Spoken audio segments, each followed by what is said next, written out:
Damaging winds and hazardous coastal conditions will extend into large parts of southeastern Australia from today. And at the moment, more than 9 million people are currently under a severe weather warning. First, let's have a look at what we've seen overnight. And on the satellite, we can see a very strong cold front moving up from the south, reaching the mainland into Monday morning. Behind this cold front is a mass of cold air, and that's associated with vigorous winds as well as showers and thunderstorms. We have already seen damaging to destructive wind gust observations about coastal parts of South Australia and elevated parts of Victoria and New South Wales. Waves are also building along the south coast, and we have also seen areas of raised dust across South Australia on both Sunday evening and again on Monday morning. So now the latest warnings. And we have extended that area, and it does now include Melbourne and parts of eastern New South Wales and the northern tablelands, but at this stage does not include Canberra or Sydney. If we zoom in and have a closer look at South Australia and Victoria first, we will see those damaging winds extending into eastern parts of the warning area through the day today, reaching western Victoria in the afternoon, and then Melbourne and central Victoria towards tonight. We will also see the possibility of further destructive wind gusts about the South Australian coast through today. Winds will ease from the west into tonight. Across Melbourne, winds will decrease below warning thresholds on Tuesday morning, as well as eastern parts of Victoria. Now looking at New South Wales, winds will increase across the Snowy Mountains and the far southeast from tonight, pushing up into the Illawarra and Blue Mountains into Tuesday morning, as well as the northern tablelands. And importantly, we will also see strong winds about flood-affected parts of New South Wales, and this could hamper those flood recovery efforts. Blizzard conditions are possible tonight and tomorrow across the Snowy Mountains.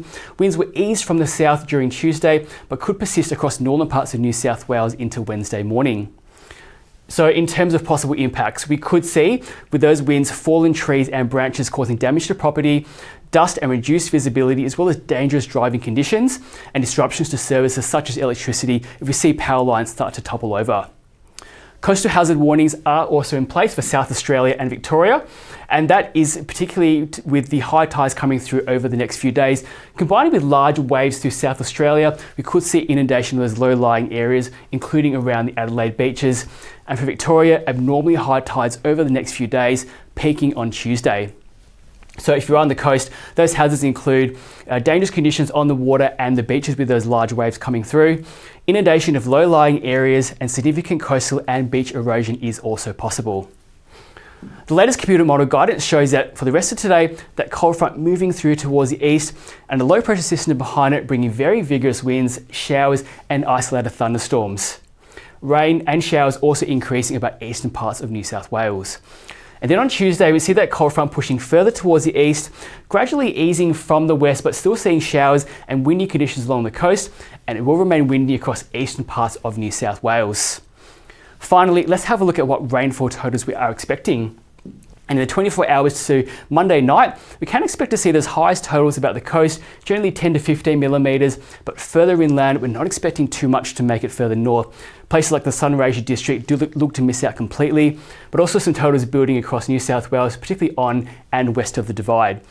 If we fast forward and include another 24 hours looking towards Tuesday night, we see a few possible showers pushing through inland areas, but gradually we'll see those showers contracting away from the mainland itself. Also some showers about northern and western parts of Tasmania.